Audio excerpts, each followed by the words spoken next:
La prochaine présentation va se faire à double voix. Donc, nous allons avoir Clara Lévy, qui est ingénieure de recherche au BRGM, dans l'équipe qui travaille sur les instabilités gravitaires. Elle est spécialisée dans l'étude des chutes de blocs et d'éboulements, notamment pour l'évaluation de la stabilité des compartiments rocheux, la détection des signes précurseurs avant rupture et l'évaluation de la propagation des éboulements.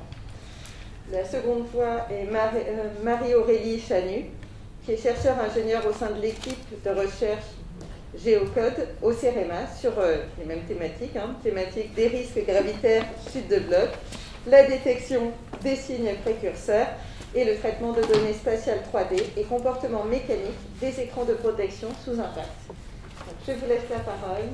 Merci. Bonjour, j'espère que vous m'entendez bien. Comme on est à deux voix, je suis Clara Lévy et donc à côté de moi il y a Marie-Aurélie Chanu. Donc je voudrais d'abord remercier pour l'invitation à ces journées scientifiques et techniques. Et donc les résultats du petit projet qui est financé par la FEREC, il a déjà été évoqué dans la journée. Donc ce projet il a réuni plusieurs partenaires, donc le CEREMA, le BRGM, Géolith et Listic. Et l'objectif, c'était de commencer à monter en compétence sur la thématique de ce projet. On a été rejoint par certains de nos partenaires historiques, à la fois côté géosciences et IA. Et donc on a pu enfin soumettre un AMR sur le projet pour essayer d'aller plus loin. Et donc ce projet, il est évidemment très lié à la communauté du risque rocheux qui a été fédérée pendant le projet CEDEUROP.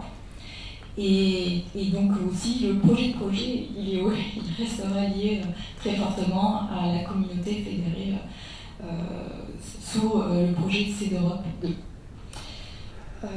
Donc là, le sujet, c'est toujours la gestion opérationnelle du risque le long d'enjeux linéaires, donc que ce soit les routes ou les voies ferrées. Donc la présentation qui vient de se terminer, vous avez beaucoup présenté d'ailleurs la solution opérationnelle sur la route du littoral. D'ailleurs, on va continuer à parler de ce site-là.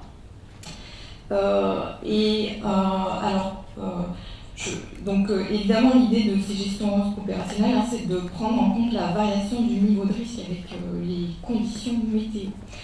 Et donc là, on vous a présenté quelque chose qui était très régional comme modèle, par exemple, pour la gestion du risque. Et là, c'est d'arriver à quelque chose qui est adapté à l'échelle du site. Et donc, contrairement au glissement, en fait, le lien avec les facteurs déclenchants pour les chutes de blocs sont beaucoup moins évidents en métropole parce que les causes des chutes de blocs sont multifactorielles. Les cycles gel-dégel, etc. Et alors en zone de permafrost, on sait qu'il y aura un fort impact du changement climatique, et en dehors de ces zones-là, c'est beaucoup moins évident. Par contre, on imagine très bien qu'avec les changements climatiques, et en particulier les événements intenses et concentrés qui vont arriver, on va avoir potentiellement des changements dans les conditions de déclenchement.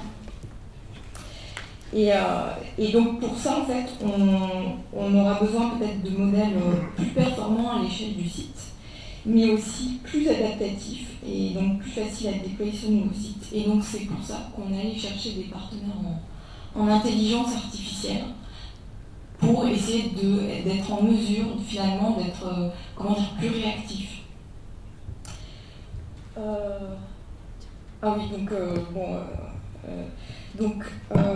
Je reviens un peu sur ces facteurs déclenchants qui sont multifactoriels. Pour l'instant, à l'échelle des sites en chute de bloc, on est très qualitatif parce que c'est des événements qui sont rares et avec des origines multifactorielles. Donc les relations sont difficiles à mettre en évidence. Et pour ça, donc, il faut des chroniques de données qui sont très longues et très exhaustives pour aller chercher des relations statistiques et être robuste. Et donc là, l'article de Delonca et collaborateurs de 2014, c'est déjà une méthode d'analyse des données qui permet de mettre des relations en évidence qui, par simple corrélation, ne seraient pas connues. Voilà. Donc, en dehors de site de la Réunion, où on est peut-être moins multifactoriel dans les conditions de déclenchement, en site métropolitain, c'est déjà nécessaire de passer par ce genre de méthode.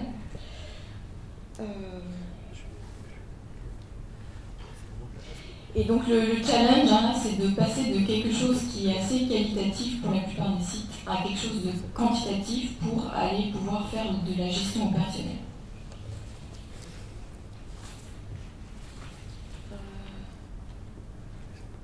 Voilà. Et donc on est dans un contexte en fait où le recours à l'IA nous a paru pertinent. Bon, d'abord pour des histoires en réactivité, mais aussi donc on a parlé de la criticité du nombre de données pour pouvoir être capable de mettre en évidence ces relations statistiques qui sont très discrètes. Et actuellement, les méthodes d'acquisition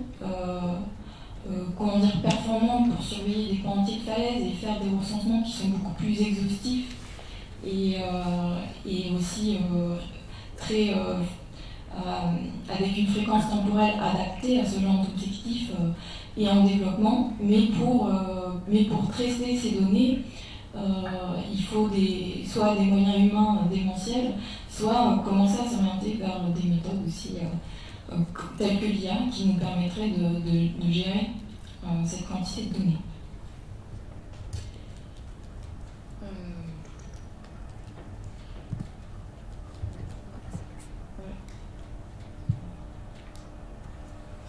Voilà, donc alors on a commencé par facile pour déjà commencer à maîtriser la méthode. Donc effectivement le site qu'on a choisi, c'est effectivement la route du littoral qui vous a été présenté précédemment.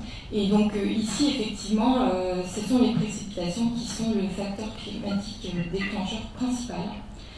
Et donc même si c'est un site qui est énormément producteur, ça ne représente que en fait 13% des jours où il y a un impact sur la route. Ça peut être 2 jours où ça va sur la route.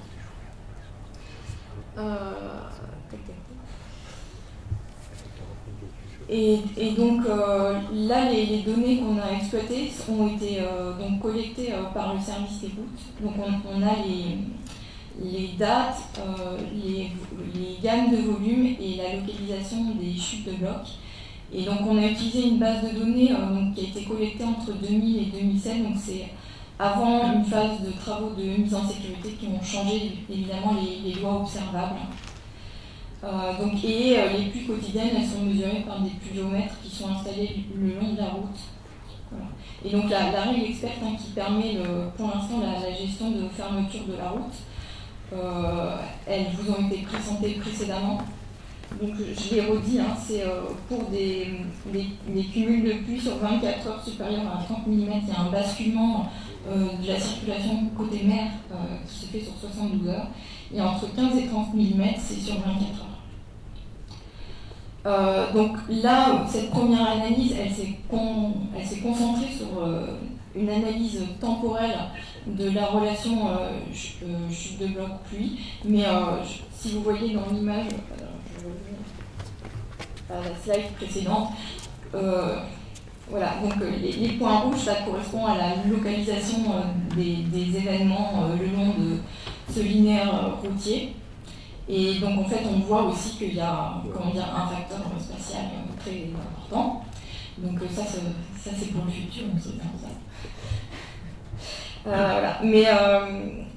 Mais donc, je pense que pour nous aussi, cet itinéraire est emblématique parce que il y a un itinéraire bis qui est actuellement en construction, qui, à mon avis, vous en avez déjà entendu parler, donc pour 10 km de route, et qui passe en mer, et qui est actuellement la route la plus chère du monde.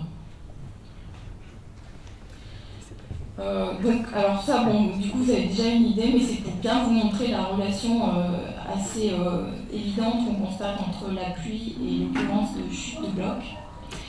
Et donc, effectivement, sur le graphe de droite, on voit cette relation, mais aussi on voit le nombre de jours avec ou sans éboulement en fonction de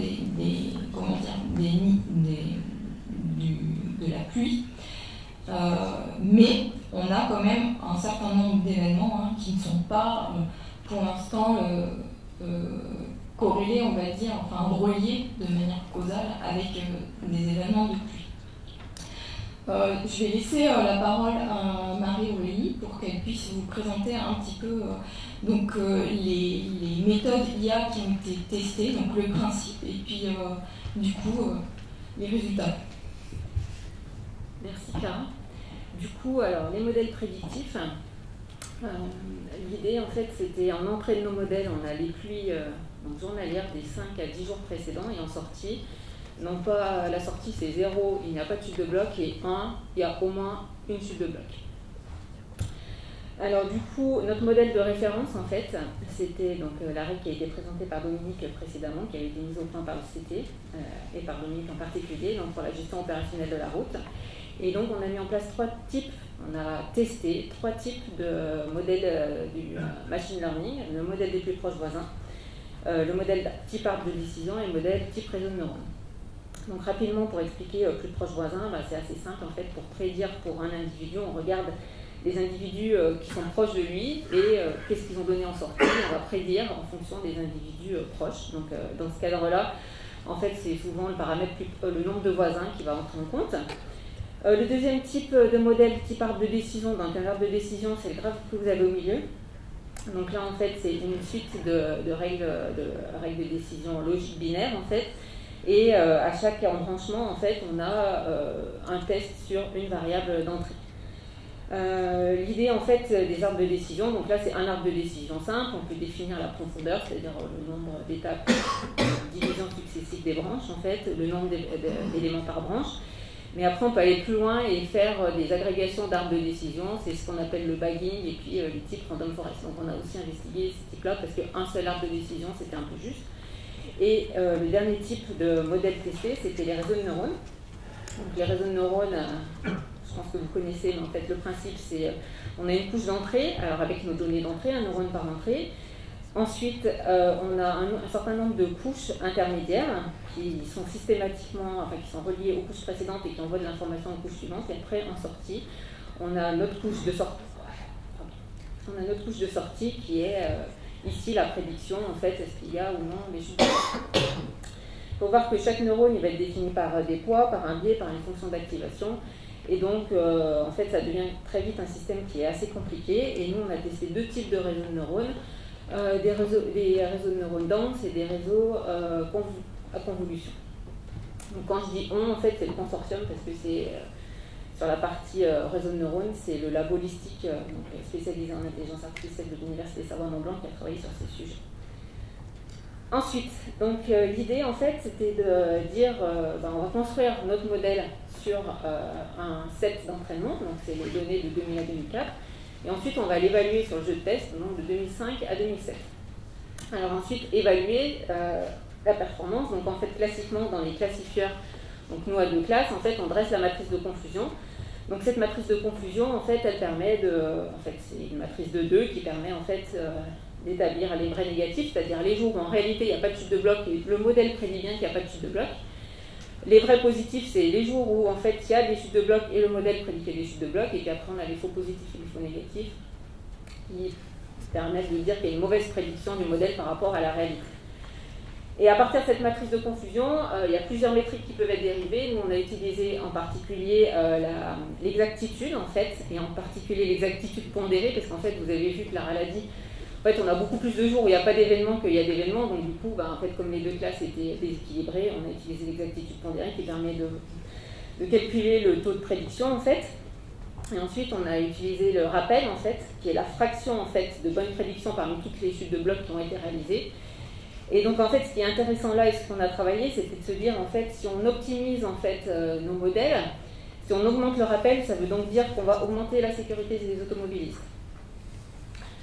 La troisième métrique, c'était la précision. Donc la précision, en fait, c'est la fraction parmi tous les jours où on va prédire qu'il y a des chutes de blocs, quel est le nombre de réelles chutes de blocs. Et donc, de la même façon, on a essayé de voir en fait la variation de cette précision. Et en fait, si on augmente la précision, ça veut dire que on va baisser le nombre de faux positifs, et donc on va baisser le nombre de, les jours où on va basculer inutilement la route, et donc ça a des conséquences au niveau de l'économie notamment. Alors maintenant, je vais vous présenter en fait les résultats qu'on a obtenus. Ah non, voilà. Alors donc, sur le site de la Réunion, l'intérêt c'était qu'on bénéficiait de la règle opérationnelle de gestion de la route en fait, donc elle a été rappelée, je ne vais pas le dire, et donc du coup si on dresse la matrice de confusion, en fait on voit que sur notre période de jeu de test entre donc 2005 et 2007 où on avait 146 chutes de bloc, la règle experte permet de prédire 43 jours où il y a effectivement des chutes de bloc, et là vous avez dans le tableau à droite les performances, les métriques du modèle sur les données test. Donc ça c'est nos données de référence. Avec le modèle plus proche voisin, donc on a trouvé un optimum, les meilleures performances pour un nombre de voisins égal à 15. On arrive à identifier 30 jours où effectivement il y a des chutes de bloc. Et donc on voit qu'on prédit moins de chutes de bloc. Donc au niveau sécurité, notre modèle il est un peu moins bien parce qu'on met plus en danger les automobilistes. Mais par contre, du coup, on va moins fermer la route inutilement, basculer la route du côté de la chaussée côté montagne à la chaussée côté mer. Et donc du coup, on ferme moins la route, donc au niveau économie, on améliore un peu au niveau économie. Ensuite, les résultats au niveau arbre de décision. Donc là, en fait, j'ai marqué les paramètres qui avaient été retenus comme étant les meilleurs types d'arbres de décision, sachant que c'est des baguignes. Donc là, en fait, on arrive à identifier 50 jours où il y a effectivement des chutes de blocs, donc on est un petit peu meilleur au niveau arbre de décision, on est un peu mieux au niveau de l'exactitude. On arrive à la fois augmenter le rappel et la précision sur ce type de modèle, et donc on augmente à la fois la sécurité et puis ce qu'on a appelé l'économie, c'est-à-dire on baisse un petit peu moins, on ferme un petit peu moins inutilement la route. Le dernier type de résultat qu'on a obtenu avec les réseaux de neurones, donc c'était avec des réseaux de neurones denses, avec seulement une couche cachée avec 32 neurones. Donc en fait, il faut voir qu'ici, on n'a pas fait du deep learning, on a fait juste du machine learning, et on a juste une couche cachée avec 32 neurones parce que les données qu'on avait, ce n'était pas des big data. L'idée, c'est d'aller vers le big data, mais là, on avait des données qui étaient relativement simples, d'une base de données événements, et donc du coup, on est resté sur... en fait, j'ai l'impression que... Et donc du coup, on est resté sur un nombre de neurones un peu limité. Et donc, dans ce cadre-là, le meilleur modèle qu'on a obtenu, ça a permis d'identifier 62 jours avec chute de bloc. Et donc, on obtient un rappel qui est nettement plus élevé que la règle experte, en fait. Donc, au niveau sécurité, on augmente, mais par contre, la précision diminue un peu. Et donc, au niveau économie, on est un petit peu moins. Alors, donc, la synthèse des résultats. Vous voyez donc sur le tableau que, globalement, en fait, les modèles... Alors, le plus proche voisin, c'était ultra simple, donc on ne poursuivra pas sur cette idée, mais les modèles type arbre de décision au réseau de neurones, ils fournissent des résultats similaires à ceux de la règle experte, voire légèrement meilleurs en fonction de si on regarde le rappel ou le compromis. Au niveau du conclusion en fait sur l'ensemble du projet, parce que l'idée donc c'était de travailler sur le site de la RN1. Comme on l'a dit, c'était un projet qui était assez court, le projet RINA, qui a permis d'amorcer la réflexion sur l'utilisation de l'intelligence artificielle pour la prédiction des chutes de blocs. Donc en fait, sur le site de la RN1, on n'a rien apporté de nouveau. En fait, il y avait déjà une règle qui existait donc, pour cette période, et puis comme Dominique l'a dit, qui a été optimisée ensuite. L'idée, en fait, c'est de se dire... en fait, c'était un laboratoire où on a testé, on a vu qu'on avait des résultats similaires, donc il y a un intérêt de se dire on peut employer ces méthodes, et notamment les modèles type arbre de décision ou réseau de neurones, pour d'autres sites où il y a beaucoup moins de connaissances en fait. Donc en fait, l'intérêt de ce projet, ça a été de mettre en place une méthodologie, de voir des types de modèles, comment les optimiser, évaluer les performances et choisir les métriques adaptées, et surtout traduire en termes métiers opérationnels et pouvoir en fait optimiser le modèle en fonction de ce qui pourrait être attendu par le gestionnaire d'infrastructure en fait, en disant moi je privilégie la sécurité des usagers, donc il faudrait un modèle qui optimise le rappel, ou inversement, je ne veux pas non plus trop fermer, ou je veux un compromis, et donc tout ça nous a permis de construire une méthodologie complète. En fait, ici, on a juste raisonné sur il y a un événement, pas d'événement, donc quelle que soit la taille en fait, de l'événement, du coup, c'était un événement. On sait bien que les processus de déclenchement des petits blocs ou des gros blocs ne sont pas identiques, donc il y aurait peut-être nécessité de raffiner et puis de construire des modèles différents suivant la taille des blocs. C'est la perspective, la première perspective, donc je l'ai citée. La deuxième, en fait, c'était de dire que sur cette période 2000-2007, c'était avant les travaux, il y avait quand même beaucoup de types de blocs. Et donc l'idée, c'est de tester ces modèles avec moins de types de blocs. Donc il y a la période qui a été aussi présentée par Dominique, après la phase de travaux à partir de 2008-2009, où la règle opérationnelle avait évolué et où il faudrait voir comment réagissent nos modèles machine learning que je vous ai présentés.